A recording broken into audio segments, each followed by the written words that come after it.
top left Buster, much love, xQc. Gentlemen, start your engine. In the wide world of car racing, there's a feat called the Triple Crown.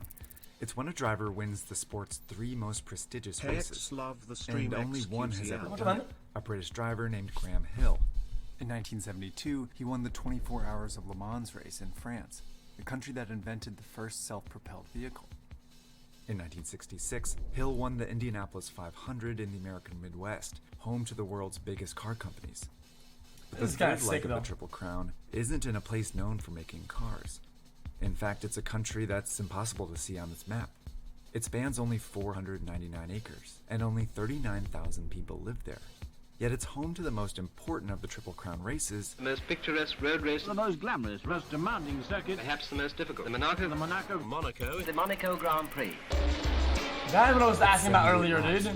This trash map on Earth, where some of car racing's greatest moments have happened. Graham Hill, despite being the only Triple Crown winner ever, is nicknamed Mr. Monaco because he won this race 5 times.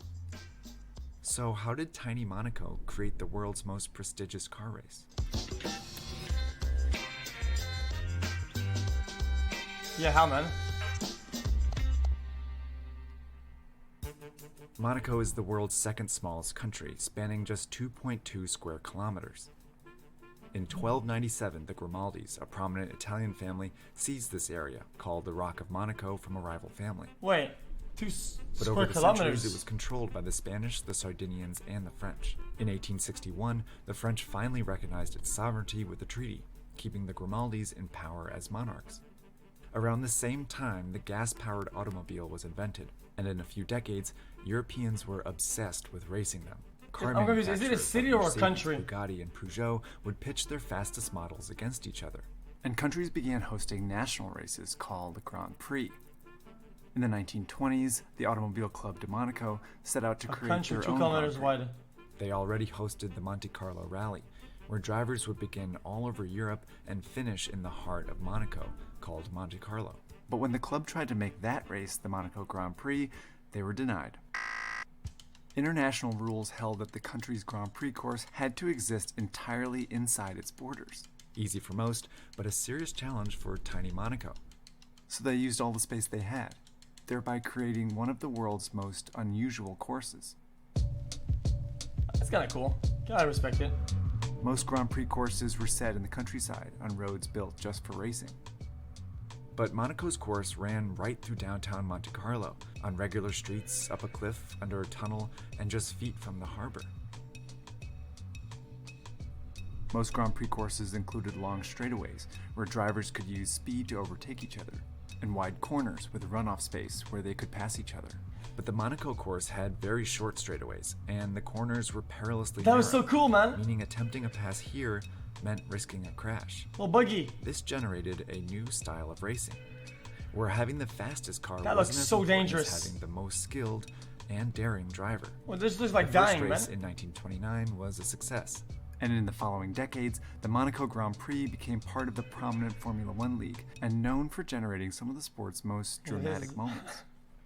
In 1955, Italian driver Alberto Ascari was leading the race until he flew off the road and into the harbor here, a spot where many dreams would come to an end. In 1970, Australian Jack Brabham was winning until he crashed here, on the final corner on the final lap. And in 1982, catastrophe struck 5 drivers in the final 3 laps, starting with Alan Prost at the harbor. Can you watch this? And as Prost goes into the tunnel, he is now on his way to his 6th Grand Prix victory. And there goes Prost! Then Riccardo Patrese at the hairpin turn. Well, Riccardo Patrese now has all the pressure off. He only has to cruise around the finish, and he's sliding, and he's lost it. Then it was Didier Pironi's turn in the tunnel. No hope of catching Pironi, who goes into the tunnel for the last. Is that Pironi stationary? It is!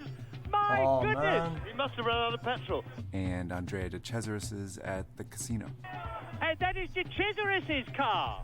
And finally, Derek Daly just a couple hundred meters from the finish line. Now, there is Derek Daly coasting to a standstill. This is unbelievable. And now Patrese is coming in to win. But while this course was unique in the sport, it alone didn't make the Monaco Grand Prix famous. It got help from the people watching here. And to understand how they got there, we need to talk about taxes. On boats. Remember that treaty in 1861 where the French recognized Monaco's sovereignty? Oh, well, it no actually came shot. at a pretty steep price. Don't tell me they camp in the water in their boats so they don't pay the taxes or some shit. Previously, Monaco included all of this area, where citrus farms brought in most of the country's revenue. But in 1848, the people here rebelled against the Grimaldis, partly because taxes were so high. So to save their kingdom, the Grimaldis signed that treaty, giving France all of this territory in exchange for their sovereignty and 4 million francs. But it left Monaco tiny and broke. To bring in money, the Grimaldis hatched a plan to offer Europeans something they couldn't get at home. At the time, many countries were passing laws that restricted gambling, so the Grimaldis had a casino built, eventually named the Casino de Monte Carlo. It struggled at first, but when a railroad was built connecting it to France, it boomed. By 1869, the casino brought in so much revenue that the Grimaldis stopped collecting taxes from its citizens. This was another opportunity to offer Europeans something they couldn't get elsewhere.